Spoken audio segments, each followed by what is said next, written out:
साम्राज्य के बंटवारे का समय और आजकल के समाज में जो क्रियाएं हो रही हैं उनको देखते हुए दोनों बातों में यदि डिफ्रेंशिएट करने जाएं तो एक बात तो पकड़ में आती है, ये जो रामराज्य में जो बंटवारे की भाषा थी वो छोड़ने वाली भाषा थी। बंटवारे में होता क्या है कि मुझे क्या लेना और तुम्हें क्या लेना, और यहाँ राम राज्य में क्या हो रहा कि मुझे क्या छोड़ना और तुम्हें क्या छोड़ना। समस्याओं का समाधान खींचने से नहीं होता है, समस्या का समाधान छोड़ने से होता है। कोई एक काम हम कर रहे हैं और दिमाग में आती है कि ये ऐसे होना चाहिए, हम उस काम को कर रहे हैं और पूर्ति नहीं डल रही।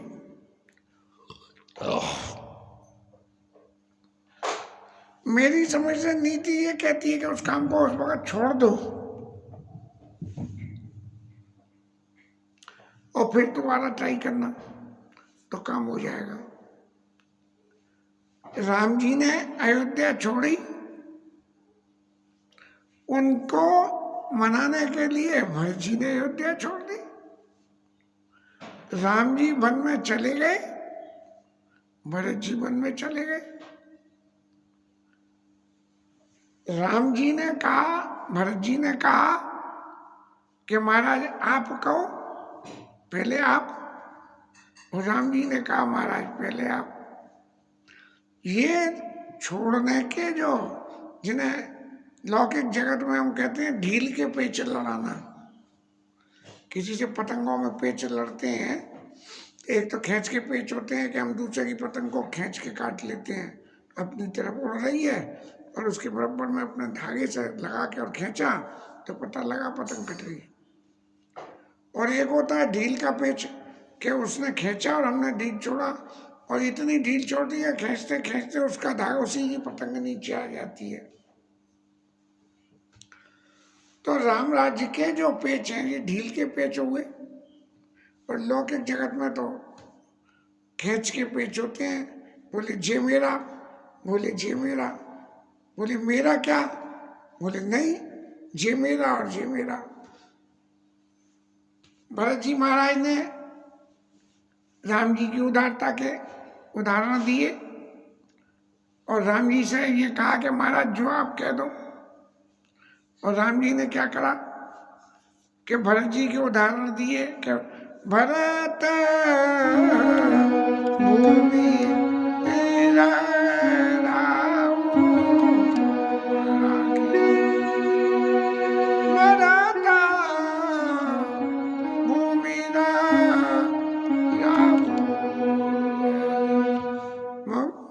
इस लौकिक जगत में ये पृथ्वी पे जो जीव धर्म चल रहा है वो भरत जी की नीतियों के विषय से चल रहा है।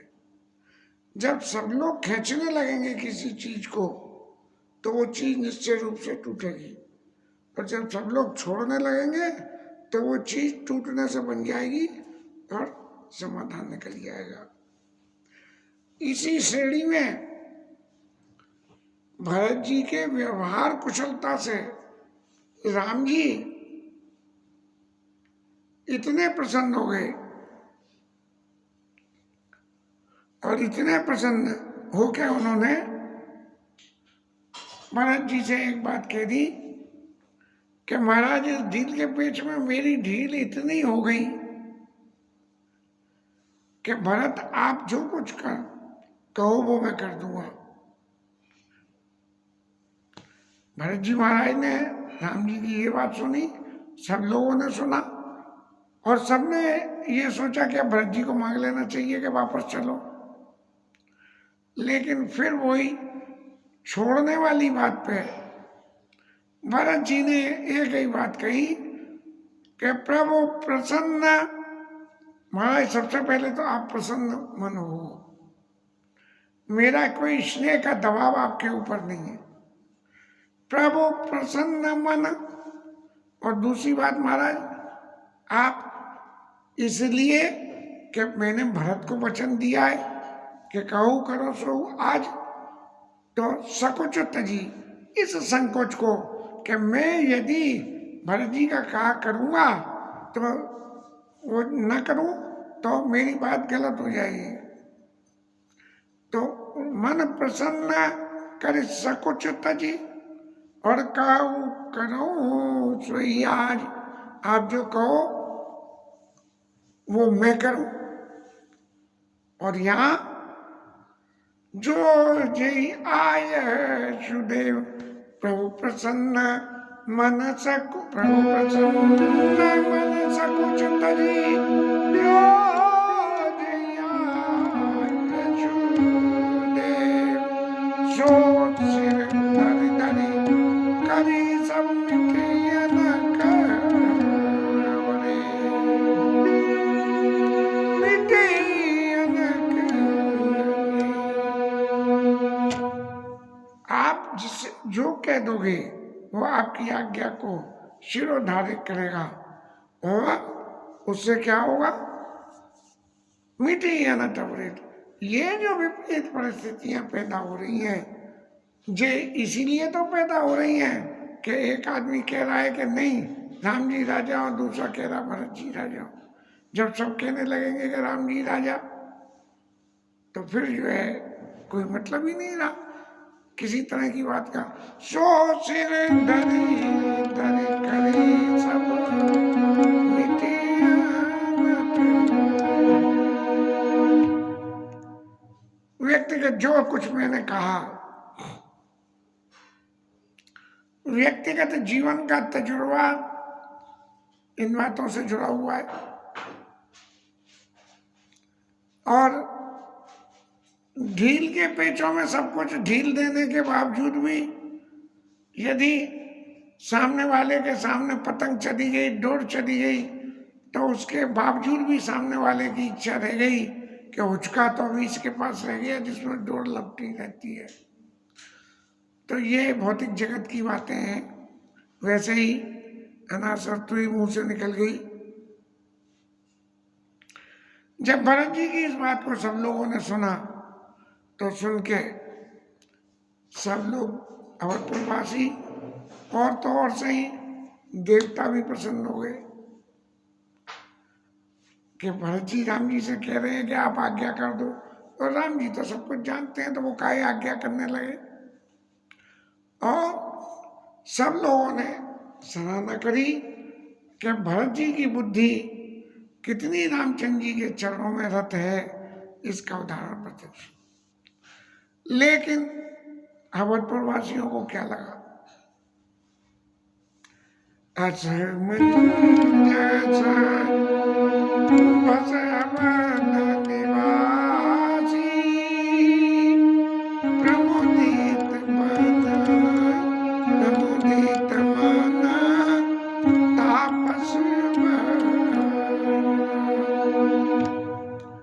अयोध्यावासी तो अब सोचने लगे कि भाई जब राम जी के मन की होनी थी तभी तो राम जी आए थे, अब यहाँ राम जी के मन की होगी तो राम जी तो कहेंगे वन में जाऊंगा। और जो साधु समाज बैठा था वन में, वनवासी लोग थे, और वो सब जो है प्रसन्न होने लगे।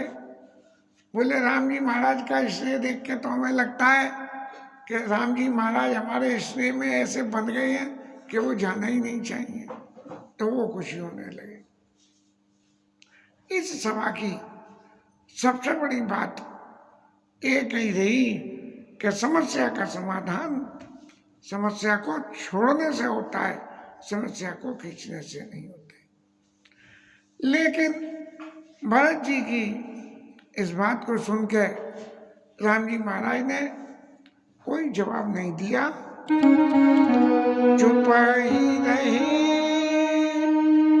रघुनाथ सकोची प्रबुद्धि सुदेखी सभा सब सोए। राम जी बिल्कुल चुप हो गए। भरत जी कह रहे हैं आप आज्ञा दो, राम जी को आज्ञा देनी है, लेकिन वो दे ही नहीं रहे। और क्यों नहीं दे रहे? क्यों? कि राम जी संकोची हैं। राम जी ने तो हमेशा दूसरे की रुचि रखी है। राम सदा सेवक रुचि राखी और वेद पुराण संत सुर साखी, ऐसी स्थिति गोस्वामी जी ने लिखी है। अब राम जी महाराज यहाँ आज्ञा कैसे करें? और सब सभा सोचने लगी कि अब क्या होगा। बोले राम जी अयोध्या नहीं जाएंगे और भरत जी वापस जाएंगे। इन परिस्थितियों में क्या स्थिति बने, इस परिस्थितियों में क्या स्थिति बने, इस बात की मन में विचार करने लगे। क्या वास्तव में हम सोच रहे हैं वो सत्य और वो हो जाएगा? लेकिन तभी गोस्वामी जी ने सीन को बदल दिया और जनक जी महाराज का आगमन शुरू हुआ। और उसमें देखा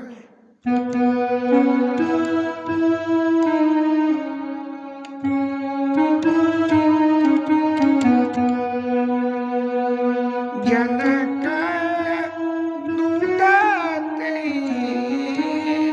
अवसर आए, गुरु वशिष्ठ सुनी मेरी बुलाए। अब उस वन के समाज में अयोध्यावासी थे, मुनि थे, सब थे, लेकिन मिथिलेश महाराज की उपस्थिति नहीं थी। और मिथिलेश महाराज जो है उस वक्त आ गए और दूतों ने आके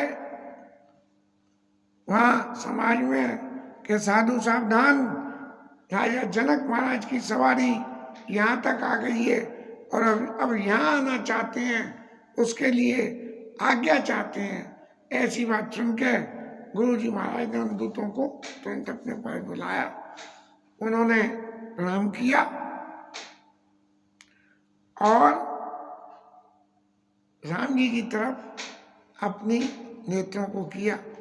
जिन्होंने दूल्हे रूप राम का दर्शन करा था, उनकी सुंदरता का दर्शन करा था, वो इस समय तापसी वेश में देखी कर प्रणाम तीन राम निहारे, और देखी वेश अति भय दुखारे। बड़े मन में दुखी हो गए। और फिर जैसा होता है, उन्होंने गुरु जी से पूछा,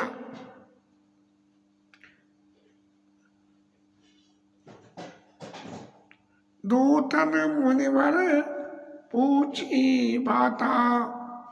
गुरु जी ने पूछा दूतों से, राजा कुशल तो है, इतनी घटना दुर्घटना के बाद उनके चित्त पे क्या भी थी। और काऊ विधेया भूप कुशलाता। तब दूतों ने भी, जो बड़े चतुर थे दूत को बिगड़ती बात को बनाने का श्रेय हमेशा होना चाहिए, बनी बात को बिगाड़ने का श्रेय नहीं होना चाहिए। इसी क्रम में दूतों ने प्रणाम करके बोले, प्रभु आप कुशलता की बात पूछते हो,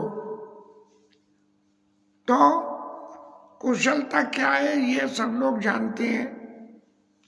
राजा दशरथ का परलोक जाना कुशलता का समापन जैसा। लेकिन आप अब head of the Awadh family बन के और हमसे ये पूछ रहे हो, तो यही कुशलता का सबसे बड़ा कारण है कि आपकी सानिध्य अध्यक्षता में अब कोई अकुशल होने की बात ही नहीं रही, सब जगह कुशलता रही। नाइत कौशल नाथ के साथ कुशल गई नाथ, मिथिला अवध विशेषते हर जग सब भया न। अयोध्या मिथिला विशेष रूप से राजा दशरथ के जाने के बाद अनाथ हो गई, लेकिन चूंकि चक्रवर्ती महाराज से सारी पृथ्वी पर जिनकी पूजा होती थी, इसलिए इन्होंने जो है ये मिथिला अवध विशेष थे जग सब भय अनाथ। जब सभी अनाथ हो गए तब कुशलता आप पूछ रहे हो, कुशल यही सबसे बड़ी कुशल है। और दूतों ने जब ये बात गुरु जी को बताई कि महाराजा के गमन के बाद सब लोग ऐसे हो गए जैसे पागल हो गए हो, क्या करा जाए क्या ना करा जाए ये निर्णय करने का किसी में सक्षमता ही नहीं बची। तब जिन लोगों ने राजा विदेह के दर्शन करे, विदेह जो ब्रह्म ध्यानरत रहते थे, सदा ही ब्रह्म के ध्यान में रहते थे, वो इस लौकिक जगत की क्रिया में लिप्त होके ऐसे शांत भाव से हो गए जैसे कि साधना में ही हो, लेकिन साधना से निकल के दूसरी साधना में चले गए। कोई किसी से इस संबंध में विदेह राजा ने बात नहीं करी, किसी के बारे में कोई प्रत्यक्ष कमेंट नहीं, ना ही राम जी के चरित्र में ना ही भरत जी के चरित्र में कोई उन्होंने कुछ नहीं करा। जैसे आदमी देह से विदेह हो जाए शरीर छोड़ने के उपरांत, इस तरह से शांत भाव से राजा जनक रह गए। और जब रानी की बात को उन्हें सुना तब कि रानी के वरदान देने के कारण हुआ, तब उनके मन को तो बिल्कुल समझ में ही नहीं आया कि उन्हें क्या करना चाहिए और क्या नहीं चाहिए। भरत राजा रघुबर वनवास, बड़ा आश्चर्य हुआ कि भरत जी को राज्य और राम जी को वनवास, ये तो कभी संभव ही नहीं है, भगवान की सब लीला मालूम है। और मिथिले सही हृदय हरासु, ऐसी हृदय में हुई कि भगवान ये उल्टी कथा हो कैसे गई, यही समझ में नहीं आती है कि ये उल्टी कथा हो कैसे गई। और फिर उन्होंने जब अपनी विद्या बुद्धि काम न करे तो मंत्रियों से सलाह ली जाती है, तो मंत्रियों से सलाह ली और उनसे पूछा कि महाराज क्या करना चाहिए इस वक्त। तब जो है सब लोगों ने एक ही बात कही कि न पाई धीर धरी हृदय विचारी, पटाए आबादा चतुर चर चारी। अब लोगों का तो कोई जवाब बना नहीं। तब जनक राजा ने जो हृदय में विचार किया और 4 दूतों को बोले पहले अयोध्या जाओ, जिस घर से हमारा संबंध है उस घर की आंतरिक स्थिति क्या है, क्या वास्तव में भरत जी राजा बनना चाहते हैं, यदि राजा बनना चाहते हैं तब स्थिति क्या होगी ये आगे विचार करेंगे, लेकिन राजा बनना नहीं चाहते हैं तो स्थिति दूसरी बनेगी। इसीलिए आप सबसे पहले भरत जी के चरित्र की भाषा को समझ के आओ और इस तरह से जाना और इस तरह से लौट के आना कि किसी तीसरे को ये पता न लग जाए कि जनकपुर से कोई व्यक्ति आया है। ये परिस्थितियां तब होती हैं राजकाज में जब के विरोधी लोग हावी हो जाते हैं, इसीलिए विरोधियों को हवा नहीं लगनी चाहिए। समाज में कितनी भी अनुकूलता हो, विरोध प्रत्यक्ष यह अप्रत्यक्ष रूप से हर वक्त विद्यमान रहता है जब तक के समाज में प्रतिष्ठा बनी हुई हो, तब तक विरोध जो है अप्रत्यक्ष रूप से रहता है और समाज में प्रतिष्ठा बिगड़ते ही विरोध मुकर होकर सामने हो जाए। अब सब लोग सोचने लगे कि अयोध्या चले कि नहीं चले और क्या करें। तब न पई धीर धरि दे विचारी, पठे अवध चतुर चरचारी, बूझी भरत गति भाव कुबाओ, आया बेगी न होई लकाओ। तुरंत लौट आना, किसी को पता न लगे। इधर भरत जी महाराज तो वन में चले और अयोध्या जाके अयोध्या से दूध वापस जनकपुर चले। जब ये खबर हुई भरत चले चित्रकूट, भरत चले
जनक जी के दूत वापिस जनकपुर के लिए चल दिए।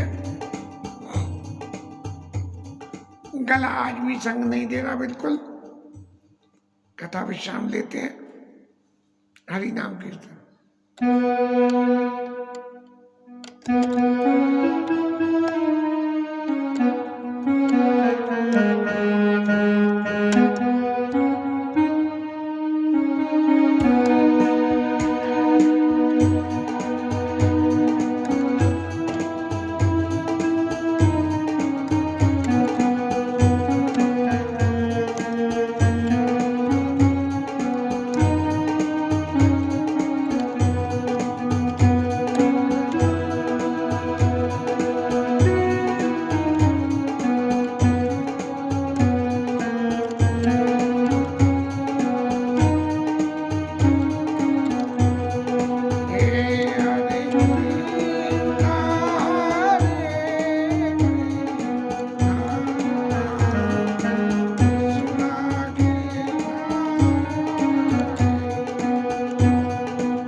सीतापति महादेव की जय, श्री राज धरण की जय, राधा